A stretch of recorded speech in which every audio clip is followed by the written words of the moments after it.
Let's say I've already edited this clip on my timeline. Maybe I've increased the scale, moved it slightly, or gone into the adjustments panel and changed things like saturation, exposure, or other color settings.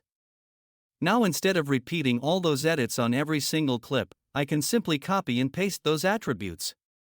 First, I'll select the clip that already has the effects applied. Then I'll press Ctrl+C to copy it. After that, I'll select the other clips where I want the same edits applied. Now I'll press Ctrl+Shift+V. A window will pop up showing all the attributes I can transfer. I can choose specific settings or just select everything if I want an exact match. Once I hit paste, all the selected clips will instantly inherit the same effects as the original clip. There's also another way to do it if you don't like shortcuts. Just right-click the original clip and choose Copy Attributes, then right-click the target clips and select Paste Attributes. And that's all it takes, quick and easy. If you find this useful, consider subscribing and liking the video.